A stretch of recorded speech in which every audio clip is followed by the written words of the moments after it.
अस्सलाम वालेकुम, welcome to learn with Kamran Khan. आज मैं आपको बताऊंगा कि आप किसी फोटो का बैकग्राउंड कैसे रिमूव कर सकते हैं एक ऐप यूज करके जो कि ऑलरेडी ज्यादातर लोगों के पास मौजूद है, माइक्रोसॉफ्ट पावर पॉइंट।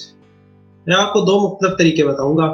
पहला उस वक्त काम आता है जब आपके पास एक सॉलिड बैकग्राउंड हो, और दूसरा जब आपके पास एक कम्प्लेक्स बैकग्राउंड हो। तो माइक्रोसॉफ्ट पावर पॉइंट ने बैकग्राउंड को रिमूव करना बहुत आसान कर दिया है। तो आइए चल के देखते हैं इस वीडियो में कि आप ये कैसे कर सकते हैं।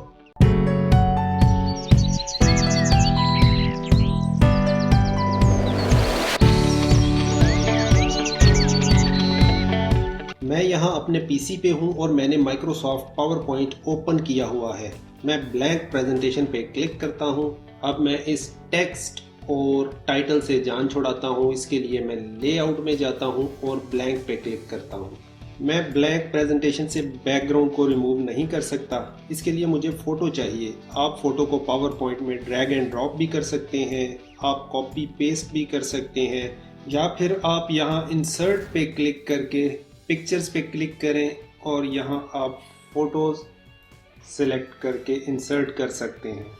उसके बाद मैं यहाँ सिलेक्शन पेन में 1 बाय 1 इन फ़ोटोज़ को कैनवस पे एडजस्ट करता हूँ।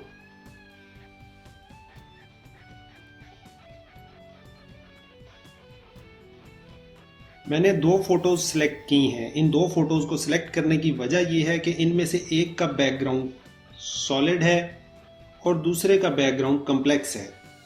तो मैं इनको साइड बाय साइड रखता हूं और आपको बताता हूं कि हम कैसे इनका बैकग्राउंड रिमूव कर सकते हैं। जब मैं फोटो पे क्लिक करता हूं तो आप नोटिस करेंगे कि एक एडिशनल ऑप्शन अपीयर होता है यहाँ, जिसको पिक्चर टूल्स फॉर्मेट कहते हैं। जब मैं पिक्चर से बाहर क्लिक करता हूं तो ये डिसअपीयर हो जाता है। जब मैं दोबारा फोटो पे क्लिक करता हूं तो ये दोबारा अपीयर होता है। ये पावर पॉइंट के अंदर तमाम ऑब्जेक्ट्स के साथ होता है। आप जब भी उन पे क्लिक करते हैं तो आपको एडिशनल कंट्रोल्स मिलेंगे उन ऑब्जेक्ट्स के बारे में। तो यहाँ मेरी फोटो सिलेक्टेड है और पावर पॉइंट बहुत से फोटो एडिटिंग टूल्स प्रोवाइड कर रहा है। आप मुख्तलिफ करेक्शंस कर सकते हैं, आप मुख्तलिफ कलर्स अप्लाई कर सकते हैं, आप मुख्तलिफ आर्टिस्टिक इफेक्ट्स अप्लाई कर सकते हैं। तो पावर पॉइंट एक बेसिक फोटो एडिटर का काम करता है और ये बहुत ही डिसेंट काम करता है। तो मैं इस ब्लू बैकग्राउंड का कलर रिमूव करना चाहता हूँ। उसके लिए मैं कलर पे क्लिक करता हूँ और उसके बाद नीचे सेट ट्रांसपेरेंट कलर पे क्लिक करता हूँ। अब जब मैं किसी कलर पे क्लिक करूँगा तो ये उस कलर को ट्रांसपेरेंट बना देगा। तो मैं इस ब्लू बैकग्राउंड पे क्लिक करता हूँ तो आपने देखा इसने बैकग्राउंड रिमूव कर दिया है। तो अब आप बैग में वाइट कलर देख सकते हैं। यह टूल उस वक्त काम करता है जब आपके पास सॉलिड बैकग्राउंड कलर हो।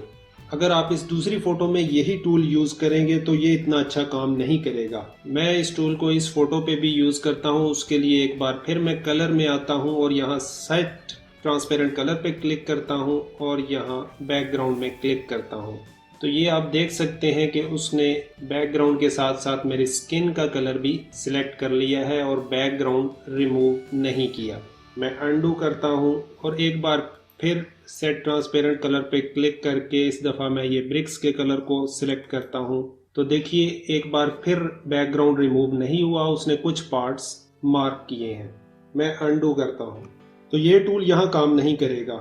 इस तरह के कम्प्लेक्स बैकग्राउंड को रिमूव करने के लिए पावर पॉइंट में एक और टूल है जो ये काम कर सकता है। तो मैं फोटो पे क्लिक करता हूँ और एक बार फिर यहाँ मैं पिक्चर फॉर्मेट में जाता हूँ। अगर आप यहाँ लेफ्ट साइड पे आए तो यहाँ आपको एक ऑप्शन नजर आएगा रिमूव बैकग्राउंड का।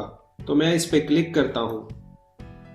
पावर पॉइंट क्या करेगा, वो ऑटोमेटिकली इस फोटो को देखेगा और कोशिश करेगा सब्जेक्ट को बैकग्राउंड से निकालने की। और इस केस में पावर पॉइंट ने काफी गड़बड़ की है। ये जो मेजेंटा कलर आपको नजर आ रहा है ये एरिया रिमूव हो जाएगा और फोटो के जिस पार्ट में मेजेंटा कलर नजर नहीं आ रहा ये हिस्सा बाकी रह जाएगा। आप देख सकते हैं उसने मेरे नेक और फेस को मिस कर दिया है और यहाँ नीचे का भी कुछ पार्ट मिस कर दिया है। अगर मैं ऊपर आऊँ तो यहाँ ये कुछ ऑप्शंस दे रहा है। मैं उन एरियाज को मार्क कर सकता हूँ जिनको मैं रखना चाहता हूँ, क्या मैं उन एरियाज को मार्क कर सकता हूँ जिनको मैं रिमूव करना चाहता हूँ। मैं चेंजेस को डिस्कार्ड कर सकता हूँ या चेंजेस को सेव कर सकता हूँ। तो मैं मार्क एरियाज टू कीप पे क्लिक करता हूँ और जिस एरिया को मार्क करना है उस पर ड्रैग करता हूँ।